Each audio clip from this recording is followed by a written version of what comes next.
যারা কিছুদিন পূর্বে অনার্স চতুর্থ বর্ষে পরীক্ষা দিয়ে পাশ করেছেন অথবা কোনো সাবজেক্টে আপনার খারাপ হয়েছে অথবা ফেল হয়েছে, সেটাকে আপনি যদি রিচেকের আবেদন করেন তাহলে কিন্তু আপনার সেটা চেঞ্জ হয়ে ভালো একটা রেজাল্ট হওয়ার সম্ভাবনা রয়েছে। সো আপনি রিচেক কিভাবে করবেন সেটা দেখানোর জন্য আজকের ভিডিওটা। সেটা করার জন্য প্রথমে আপনি ন্যাশনাল ইউনিভার্সিটির যে ওয়েবসাইট রয়েছে সেটাতে চলে আসবেন, nu.ac.bd। আপনি মোবাইলে সার্চ দিলেও এই ওয়েবসাইটটা চলে আসবে। আজকে যেই স্টেপগুলো আমি দেখাবো সেভাবে ফলো করে আপনি মোবাইলের মাধ্যমেও আপনার রিচেকের আবেদনটা করতে পারবেন। তো সেক্ষেত্রে আপনি ওয়েবসাইটে আসার পরে সোনালী সেবা পে স্লিপ নামে একটা অপশন রয়েছে, এই জায়গায় এটাতে ক্লিক করবেন। ক্লিক করার পরে আপনার সামনে এমন একটা ড্যাশবোর্ড আসবে। আসার পরে আপনি এখানে স্টুডেন্ট ফি নামে একটা অপশন রয়েছে, এটার প্রথম অপশনটাতে আপনি ক্লিক করবেন। তারপর হচ্ছে আপনি এখানে আপনার এক্সাম নেম রয়েছে, আপনার যতগুলা এক্সামের রিচেকের আবেদন করা যাবে সেগুলো এখানে শো করবে। আপনার যেটা, আপনি যদি ফোর্থ ইয়ারে আপনি যাচ্ছেন, আপনি রিচেকের আবেদন করবেন, সেক্ষেত্রে আপনি এটাতে ক্লিক করবেন, আর অন্য যার যেটা সেটাতে ক্লিক করবে। ওকে, সো আমি এটাতে ক্লিক করছি। এটাতে দেওয়ার পরে আপনার লাস্ট ডেটটা এখানে দেখাচ্ছে ডিসেম্বরের 2 তারিখ পর্যন্ত আছে। এখন আমাকে এখানে একটা রেজিস্ট্রেশন নাম্বার দিতে হবে, যারটা আমি পরিবর্তন করতে চাচ্ছি। সো আমি সেই রেজিস্ট্রেশন নাম্বারটা এখানে দিচ্ছি।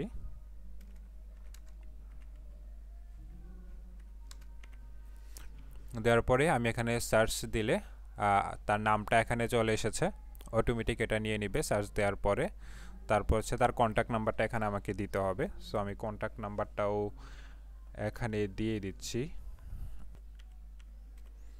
ওকে, দেওয়ার পরে এখানে আপনার তার সাবজেক্ট কোডগুলো রয়েছে, যেই সাবজেক্টটাতে সে একটু খারাপ করেছিল সেটাতে সে রিচেকের আবেদন করবে। আপনি চাইলে যতগুলো ইচ্ছা ততগুলোতে আপনি আবেদন করতে পারবেন, এবং সেক্ষেত্রে হয়তো চেঞ্জ হওয়ার পসিবিলিটি রয়েছে। তবে একটা ভুল ধারণা সকলের মাঝে থাকে, সেটা হচ্ছে আবেদন করার সময় অনেকে মনে করে যে আমার যে নাম্বারটা আমি পেয়েছি সেটা থেকে আবার কমিয়ে দেয় কিনা। এটা একটা ভুল ধারণা, আপনাকে কখনো কমিয়ে দিবে না, হয়তো আপনাকে বাড়িয়ে দিবে। আর চেক করার সময় আপনি যখন টিক মার্ক দিবেন, যেটার জন্য আবেদন করবেন, খুব ভেবেচিন্তে দেখে শিওর হয় তারপরে আপনাকে সেটাতে দিতে হবে। অন্যথায় এটা আপনি পরবর্তীতে চেঞ্জ করতে পারবেন না। আর প্রত্যেকটা সাবজেক্টের জন্য আপনাকে 1200 টাকা পে করতে হবে। সো আমি এখানে যেই সাবজেক্টটাতে খারাপ ছিল সেই সাবজেক্ট কোডটাতে টিক দিয়ে সাবমিট দিচ্ছি। ওকে, আমি কনফার্ম করছি এখানে, ওকে দিলাম। তারপর হচ্ছে এখানে আমার পেমেন্টের দুইটা অপশন রয়েছে, একটা হচ্ছে আমি অফলাইনে দিতে পারবো আর একটা অনলাইনে। দুইটা অপশনে দেখাচ্ছি। প্রথমটা হচ্ছে আমাদের ফর ম্যানুয়াল পেমেন্ট। এটা হচ্ছে আমাদের একটা পেমেন্ট স্লিপ আমাদেরকে দিবে, এটা ডাউনলোড হয়ে গিয়েছে। আমি এটাকে ওপেন করছি।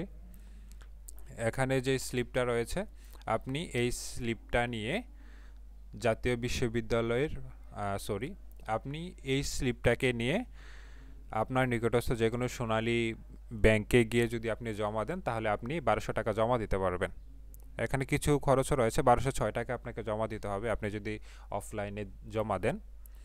ওকে, সো আমি এটা বলে দিলাম কিভাবে আপনি দিবেন। দ্বিতীয় অপশনটা হচ্ছে অনলাইন পেমেন্ট। অনলাইনে যদি আমরা ক্লিক করি তাহলে এখানে আমরা সোনালী ব্যাংকের মাধ্যমে আমার অ্যাকাউন্ট থেকে দিতে পারবো, কার্ড থেকে দিতে পারবো, মোবাইল ব্যাংকিং যেই ইয়েগুলো রয়েছে সেগুলো থেকেও আপনি দিতে পারবেন। সো এখান থেকে আপনি আমি বিকাশ থেকে দিচ্ছি। বিকাশে আমার 12 টাকা এক্সট্রা খরচ যাবে। সো আমি এখানে কনফার্ম দিলাম। কনফার্ম দেওয়ার পরে আমাকে এখানে আমার মোবাইল নাম্বারটা দিতে হবে বিকাশ থেকে পেমেন্ট করার জন্য। তারপর কনফার্মে দিব। দেওয়ার পরে আমার নাম্বার মোবাইলে একটা একটা 6 ডিজিট একটা কোড আসবে, সেটা আমাকে এখানে দিতে হবে। কোড চলে এসেছে। ওকে, আমি কনফার্মে দিলাম। এখন আমাকে আমার পিনটা দিতে হবে।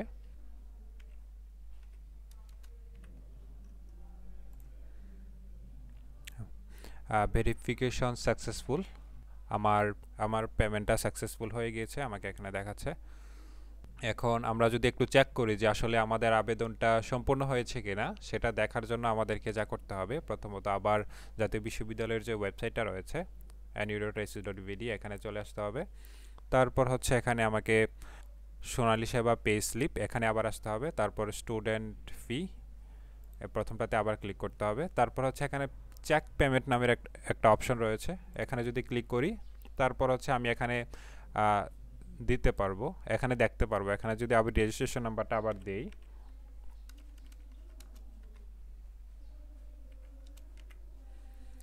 এখানে ফাইন্ডে ক্লিক করলাম, ট্রানজ্যাকশন আইডিটাও আমাকে এখানে দেখাচ্ছে। আমি যদি এখানে নাম্বারটা দিই, নাম্বারটা দিয়ে ফাইন্ড দিলে তারপর হচ্ছে আমাকে এখানে ট্রানজ্যাকশন নাম্বারটা অটোমেটিক চলে আসবে। তারপর নাম দেখাবে, পেইড দেখাবে যে আমাদের পেইড হয়ে গিয়েছে। সো আবেদনটা কিন্তু কমপ্লিট হয়ে গিয়েছে। কিছুদিন পর আর রেজাল্টটা যদি চেঞ্জ হয় সেটা জানাবে, চেঞ্জ না হলেও জানাবে। ওকে, সো আশা করি আপনারা বুঝে গিয়েছেন কিভাবে আবেদনটা কমপ্লিট করতে হয়। এভাবে আপনি আপনার মোবাইল থেকেও রিচেকের আবেদনটা খুব সহজে করে ফেলতে পারবেন 1-2 মিনিটের ভিতরে। আর আরও একটা কথা, আপনারা যদি এই ভিডিওটা দেখে বিন্দুমাত্র উপকার পেয়ে থাকেন, তাহলে আমার চ্যানেলটাকে সাবস্ক্রাইব করে রাখুন। এবং আপনার যেই বন্ধুর মনে হচ্ছে এই ভিডিওটা দেখা জরুরি, তাহলে সে শিখতে পারবে, তাহলে তার কাছে এই ভিডিওটা শেয়ার করে দিন। আজকে এ পর্যন্তই, ধন্যবাদ।